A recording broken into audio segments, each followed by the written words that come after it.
So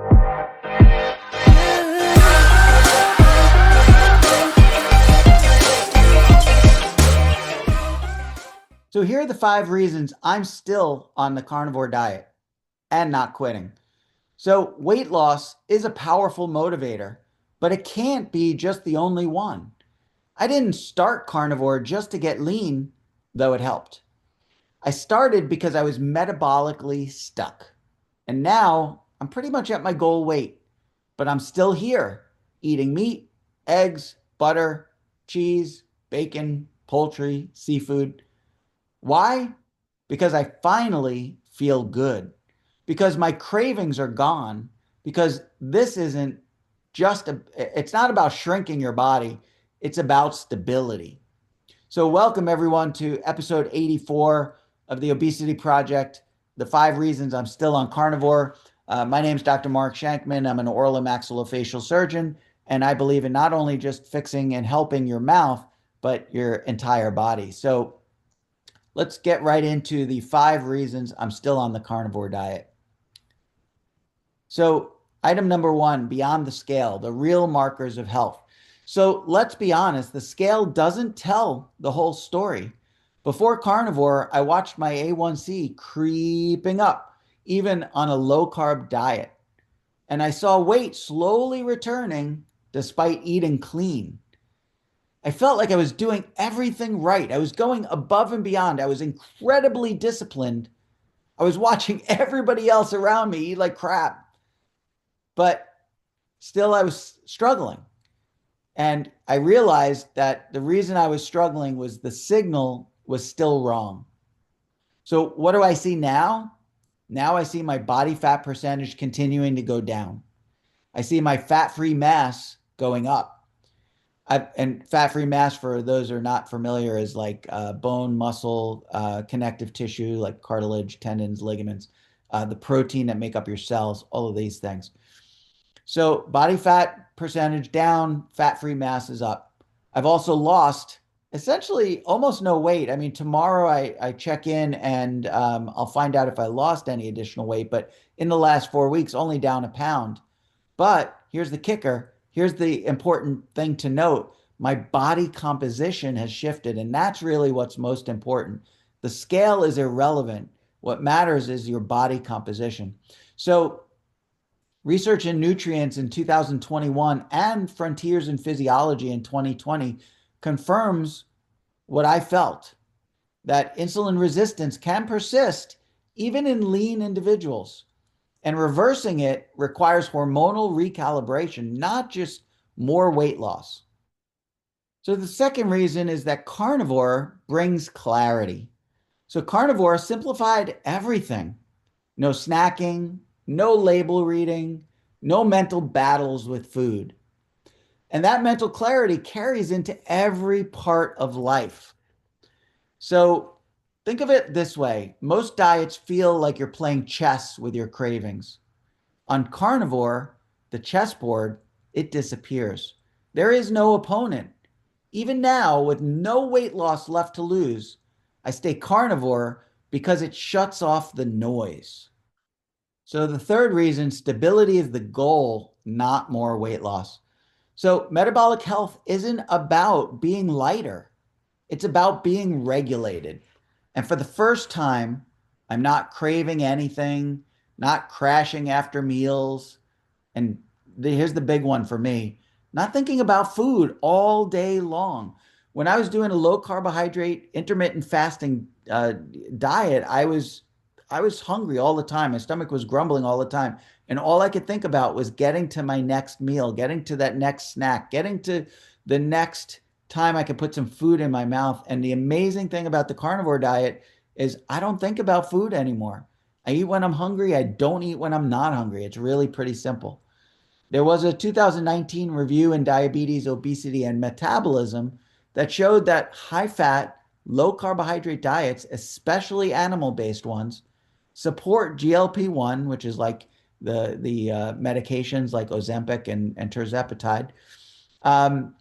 So support GLP-1 and leptin sensitivity. Leptin is your satiation hormone, or telling you when you've had enough to eat.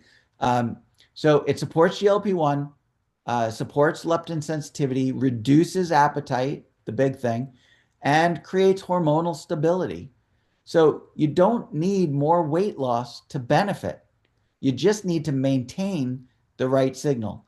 Now, again, going back to what I've said in numerous videos on carnivore diet, if you're not like me, where you're already pretty lean and you're almost at or completely at your goal weight, then remember, you will lose weight on carnivore. I'm not here to tell you you can't. I'm just saying for those that are struggling with metabolic health and are not obese, are not overweight, and not really trying to lose weight, this is a great way of eating. I hesitate to call it a diet because it's not really a diet. It's really a lifestyle. It's a way of eating. It's a proper human diet, as Dr. Ken Berry always says, and it's a way to take control over your life.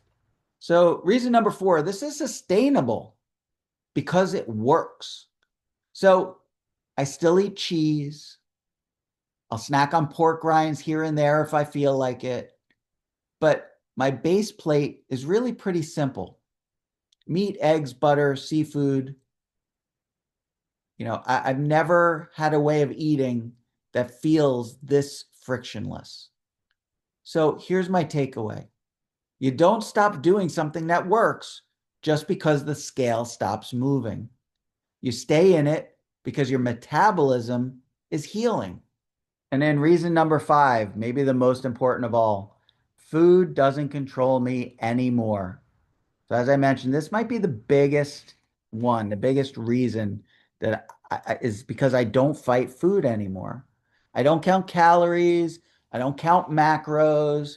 I don't negotiate meals. I don't have cheat days. Don't need them anymore. I used to do cheat meals all the time when I was on a low carb diet with intermittent fasting and trying to do the right thing. I would give myself a cheat meal. I don't have cheat meals anymore. I don't have cheat days. I don't have cheat weeks. It's really pretty simple. I know what I need to eat. I enjoy eating it, and I don't have to worry about being hungry. I don't have to worry about counting calories or macros. I don't have to weigh my food. I don't have to put things on a scale. And I don't stand in front of the pantry thinking about carbs. That's the big one. I don't think about the carbs anymore. I don't have the carb cravings. I don't crave sugar. Part of my cheat meal used to be on a almost pretty routine basis. I would eat pizza, and I honestly thought that when I gave up my cheat meals to do carnivore, that I would really crave pizza. And I thought that there were going to be many, many times, even when I see people eating pizza now, I don't miss it. So, and I'm not saying that because I'm like superhuman or anything. I'm saying that because I really don't care anymore. It's just I don't crave those foods any longer.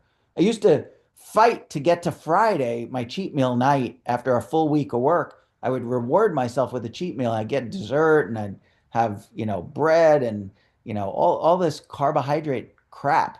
And now I just don't even want it anymore. I don't miss it. I don't want it. I don't care. So, in a 2023 survey published in Frontiers in Nutrition, over 90% of carnivore dieters reported significantly reduced food obsession, cravings, and emotional eating. So, carnivore gave me metabolic silence and, maybe even more importantly, psychological peace. So, I'm not just feeding myself, I'm free. So, here are my final thoughts, everyone. This has been episode 84 of the Obesity Project, the 5 reasons I'm still on carnivore and not quitting. This is no longer about losing weight. It's about stabilizing.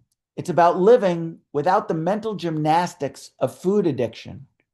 And it's about trusting that when you give your body the right signal, it knows where to go. It knows what to do. It knows how to react. And I'm not chasing smaller, I'm chasing balance. So don't forget, here on the Obesity Project, we're cutting through the myths, getting to the root. Thank you so much for watching. Make sure to stay tuned because coming up in episode 85, you don't want to miss this one. Will my heart explode on carnivore thanks to elevated cholesterol?